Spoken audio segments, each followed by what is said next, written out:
Alright, hey yo, welcome to Michigander Outdoors.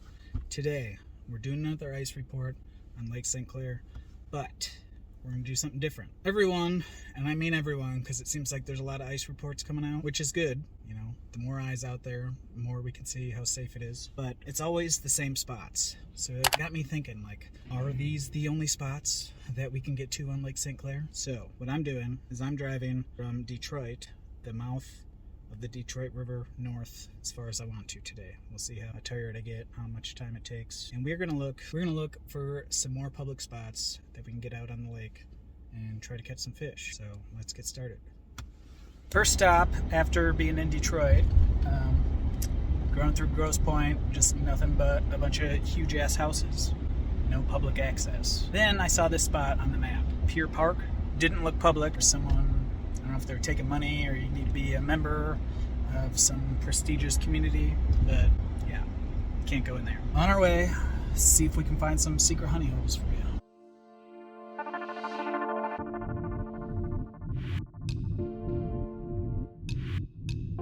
Alright, so what I've come to conclude, anything in Grosse Pointe, if you look on a map, like I've said in videos before, just drive around, look for green spots on Google Map, but yeah. Apparently in Grosse Pointe, it's all gotta be a member of the city or something. So don't waste your time trying to fish in Grosse Pointe.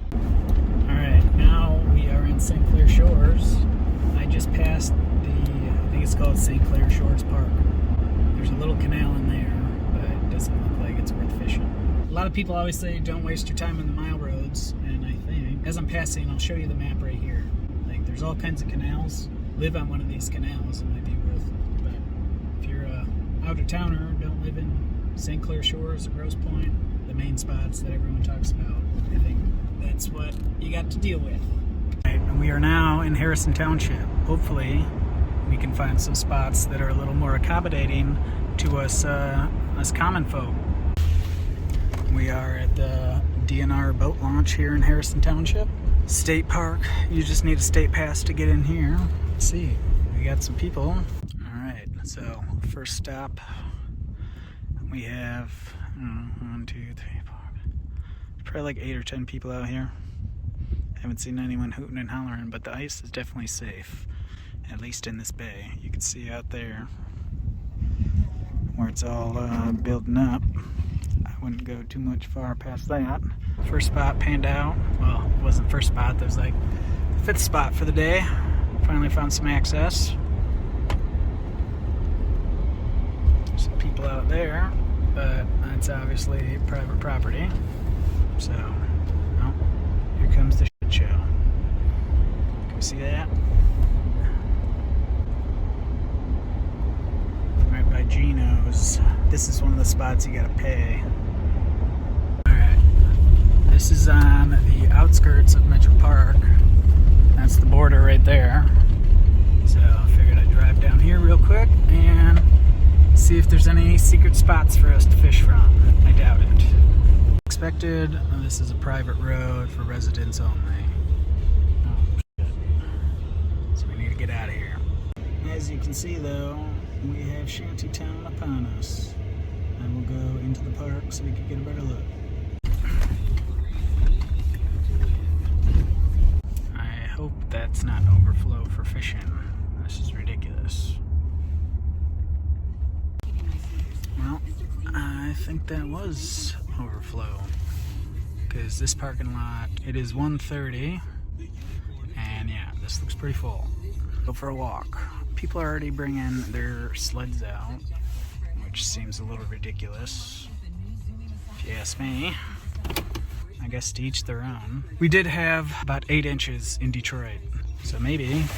Alright, like I said, Shantytown is upon us here at Day Sail. I don't know about you guys, I'm still relatively new to ice fishing.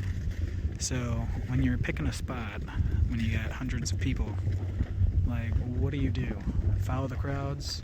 Remember where the fish were in the springtime when you mapped it with your boat, or what? Drop a comment down below, because I'm still learning and I'd like to learn from you guys. Me, when I come out here, that's the boat launch that you launch your sled from, and I normally walk out as far as it's safely possible and try to look for a spot that's not right up someone's ass and try to look for some weed beds, whatnot.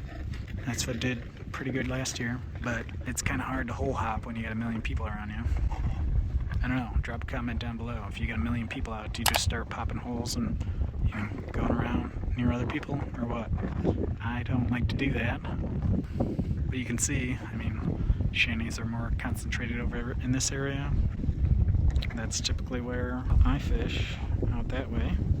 Alright, so day sail, I think, is typically the last to freeze over that's safe. Just going off of what I'm seeing. The bays up in the northern part of the lake by New Baltimore, Algonac, those are probably look just like this one. So I'm not gonna waste my day driving to everyone. We'll stop at one more. We'll stop at Harley and see what it looks like there. See you in a minute.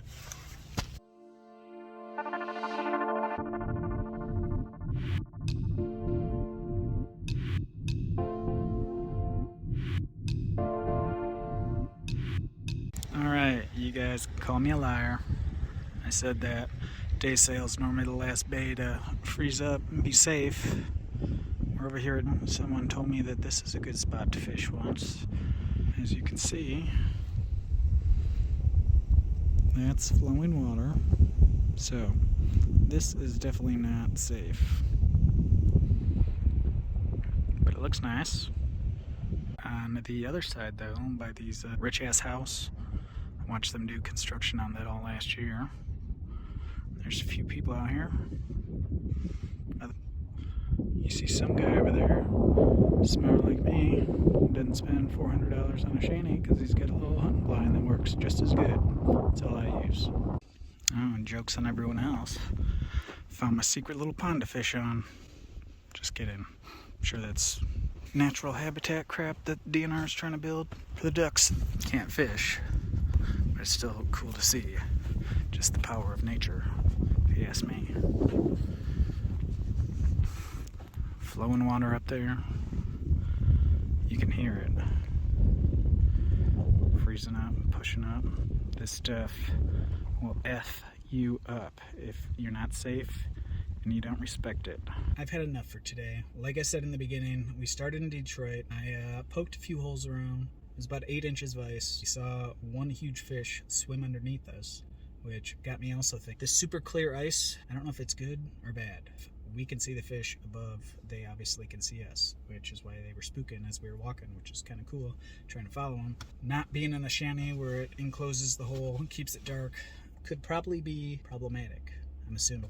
Drop a comment down below. What do you think? If super clear ice, is that bad for fishing? Does it matter? What do you think? So we got to Harley. We stopped at Sportsman Direct, pick up some wax worms for the morning so I don't have to stop. I don't know if it's just the time or if it's that store or what, but I've never seen such a tight-lipped bait shop. Talked to 3 different people trying small talk, see like, hey, if they biting on anything good or anything specific I need to buy. Normally bait stores love that because then, oh yeah, go and buy this, and then people do. Didn't tell me what they're biting on. I asked for ice conditions in a couple other areas that should be common knowledge because I've seen their ice reports and they go by them. And the guys, I haven't heard anything. Is it just because they got so many ice fishermen, or is that just their culture now, or what? Normally bait stores they tell you the common spots, and I asked about a common spot and they didn't want to talk about it. Whatever, that's weird, I guess. Tired for the day. So our last stop here, obviously, Harley. It's not iced over, it got lots of chunks. Tomorrow, I might go north, check things out. But I think what I learned from this trip, you always see a million people at Metro, hardly anyone here. There's not many spots in between, so people weren't lying. There's plenty of other spots north. You start going into New Baltimore, New Haven, Algonac. But, to get to Algonac, it sucks. There's no expressway. Just takes time, half an hour from the expressway into Algonac. What I've concluded, everyone goes to Metro because you got everyone coming from every other which way in the city, and that's the closest spot, easiest to get to within a reasonable time. So it's not a waste as long as you're learning something. So today I've learned Metro is just kind of central location to Lake St Clair for the rest of the Metro area, It's not like it's that much of a drive. You start going to other spots. I don't know if one place is better than the other this time of year. Just takes time exploring. That's what I'm doing today. Fished a little bit in the morning, didn't catch anything, so I figured didn't want to waste the day, go explore, see what else is out there for you guys, and this is what I've come up with. Anyway, I hope you found this video beneficial. Hope you found it useful. Make sure, if you haven't already, make sure you hit that subscribe button so you don't miss another ice report from Michigander Outdoors.